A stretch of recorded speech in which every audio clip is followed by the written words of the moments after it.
Alright, so here's the Bivvy bag I got from the mountain warehouse. I do have one other I previously have, which is this high gear Bivvy bag. I don't know too much about it. I've had it out once, though I haven't like properly used it. I don't know, I was just concerned that maybe the material wasn't terribly breathable, so I might end up a bit more soaked than I planned. This one is apparently breathable. The reviews on it seem decent, but we'll see about that. Oops, please focus. Anyway, I'm obviously not going to be using it like quite right now, but I'm gonna get out sort of just my sleeping gear just to see how it'll all come together when we do this challenge. Not sure if I'll need it, but I've got a few different tarps at home, just in case I need to put like another layer between me and the ground, depending where we are and depending if it's damp or not. Okay, this is my single Highlander reflective mat. I usually take a double one, because usually we just stay in the tent, and the double one kind of just covers the whole like floor of the tent. Since that's not happening this occasion, I'll be sleeping outside, let's take the single one. Right, my Tepper Ultralight 650, used this quite a few occasions now. It's my favourite sleeping mat so far. Though it's not like particularly thick, it's just very lightweight and does really kind of help just provide a little bit of extra cushioning from the floor.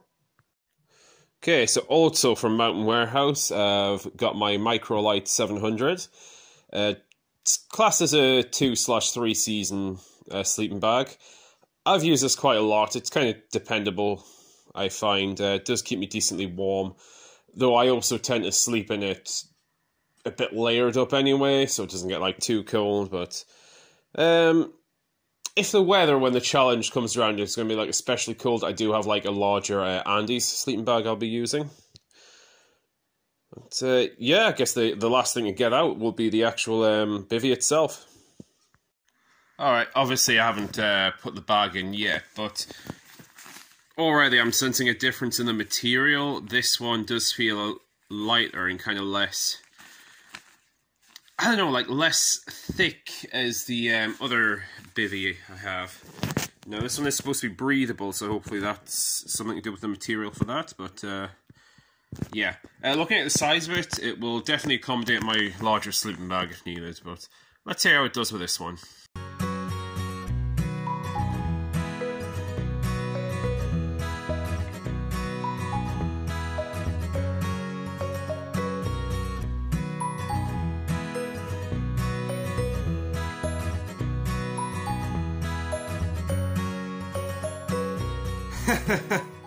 This is super warm. I know I'm indoors, and obviously that's going to make a big difference, but even just lying in this thing, it is reflecting a lot of heat. Now, I do kind of generate a lot of heat just myself. I don't know if it's my weight or whatever. So I'm going to be like really toasty in here. I'm already toasty. I've only been in here like probably less than a minute or something, but yeah.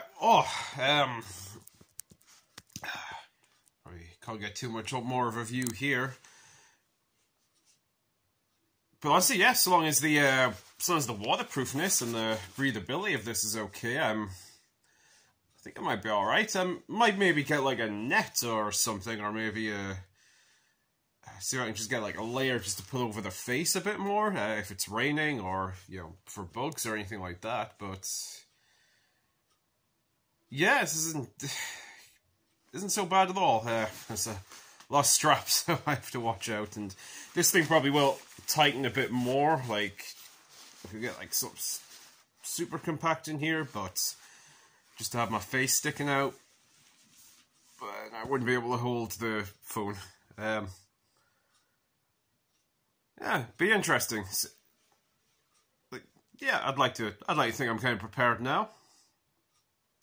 It's a little over, well, it's just under 2 months away, this challenge, so we've got that challenge coming up in February, the record thing, and then there's just the general explorations where I might actually employ this as well, so see how it goes.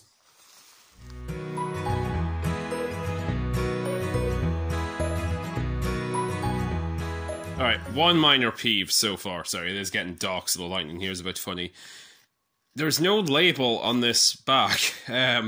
I have so many bags like this for different pieces of equipment. I'm gonna have to... There we go, that's a little better.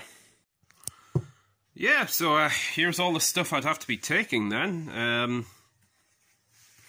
Yeah, not bad at all. I mean, to be honest, if I was sleeping in a tent rather than the bivvy bag, the only thing would be is this bag would be gone. I'd be taking like a fucking larger bag from one of my fucking tents instead, which aren't so much bigger, but no, I'm definitely carrying less stuff this way. Except maybe the tarp, though. I do like to take tarps anyway, just in case I need them. Yeah, well, let's see how these do in the wild in the future.